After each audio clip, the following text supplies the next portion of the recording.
that they're getting incredibly strong matches week in, week out in their own country, and we just lack that depth in Europe, that depth of competition to compete. But also there is the physical factor. These are very, very good athletes that we're seeing out here today, and normally in Europe the better athletes tend to stay in the singles event rather than going over to the doubles event. 4-3.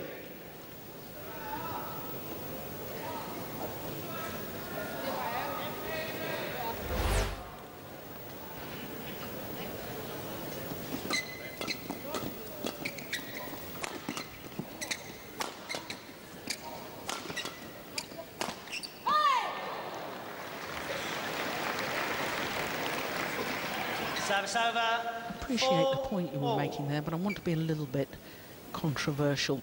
Do you not think that perhaps European countries have seen the strength in depth in Asia and perhaps almost give up on the women's doubles, and it's almost as if good doubles players who are females are saying, okay, well, we've got a chance in the mixed doubles. I'm not convinced that we've got a chance in the women's doubles. We don't seem to have enough commitment to really producing good doubles players, because there's an assumption that China or Korea are going to win all the major titles.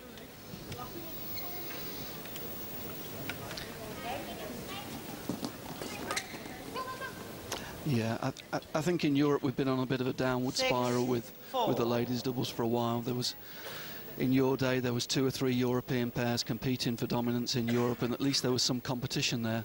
But at the moment, the competition within the European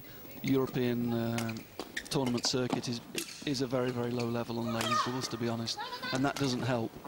Where you can get 3 or 4 pairs competing regularly in Europe, maybe we'd have a chance, but at the moment we're a long way from that situation.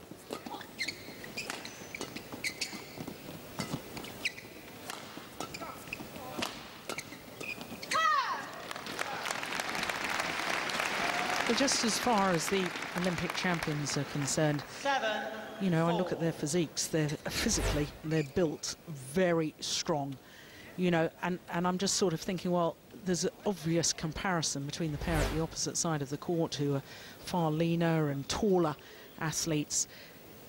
Does that translate into a different style of play as well? Yes, it does. I think there was a period sort of 8 to 10 years ago where China were going for very, very big athletes in the ladies doubles, and they seem to have changed that in recent times. They're producing pairs with very different styles. There was a period in the major championships where it was 2 physically very strong pairs playing each other the whole time, but there's a lot more variety in the game now, and I think maybe the change in the scoring system has had that effect of allowing some of the less physically strong players to be able to compete.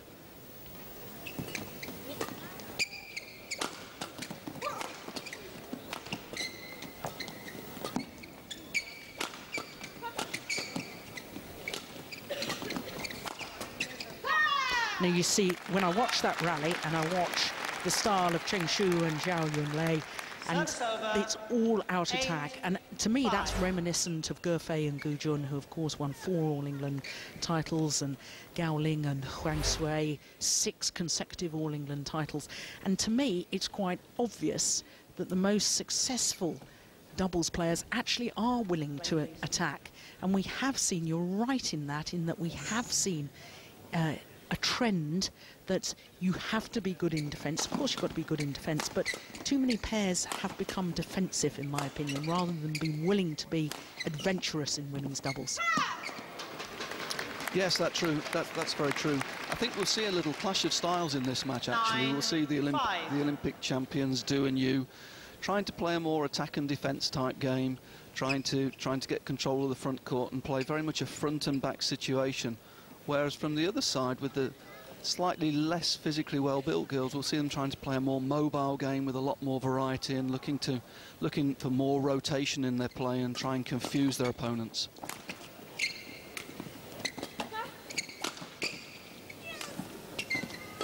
That is fantastic. You see that adventurous style, you know, too many pairs, in my opinion, Europeans especially, and this is where it's such a contrast to where we've been in the past with European women's doubles players, because that willingness to take a real chance at the net and go for that kill, try and intercept, it's all been talked about. You've got to be so fit and you've got to be able to keep the shuttle going, but nobody's willing to take the half chances. Yes, and I think one pair that did have a little bit of success over the last 4 or 5 years was Gail Ems and Donna Kellogg, for exactly that reason. They were prepared to commit and have a go at half chances, take some risks, play some different shots and play with a lot of variety, which on their day they could confuse some of the top Chinese pairs. They don't like this different styles, they don't like being dominated in the front court.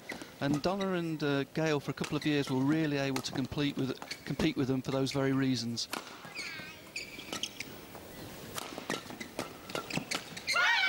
Oh, that's a good rally.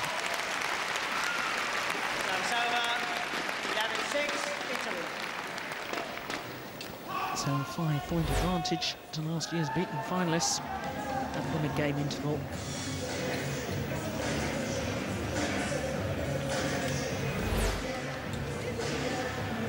Of course, no coaching staff involved because 2 pairs from the National Training Centre in Beijing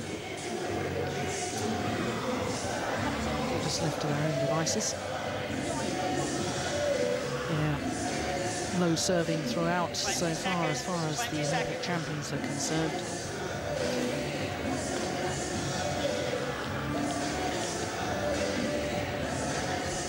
Well, they've mixed it up a bit. And I think that's going to be a trend in this game. I think we'll see much more variety from the other pair. I think Du and Yu, they've got a very strong style of play and they'll try and impose it, whereas we'll see a lot more variety from the younger pair. 11-6, play.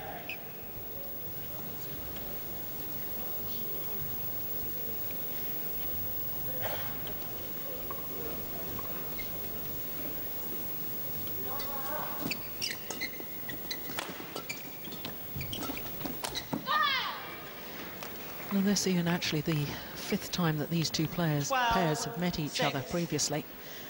And all 4 previous occasions, it's been the Olympic champions that have won. And only once has it gone the full distance, gone to 3 games.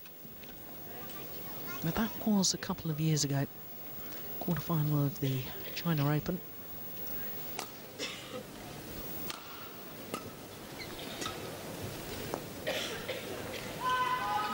Yang, also Olympic bronze medalist in the mixed doubles.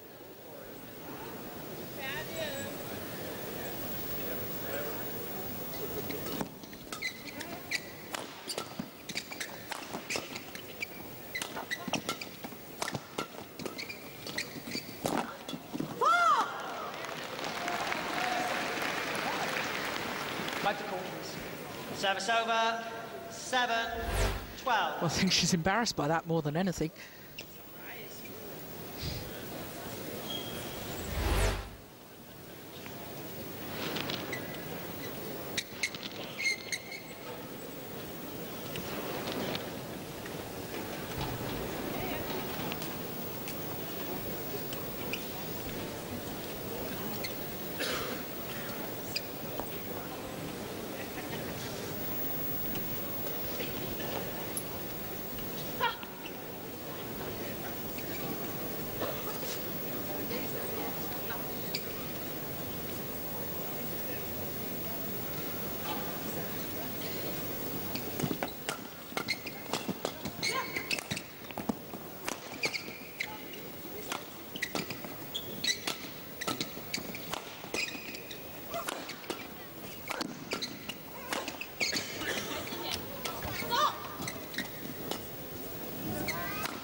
That's a lovely change of pace, doing exactly what she did in the mixed doubles final.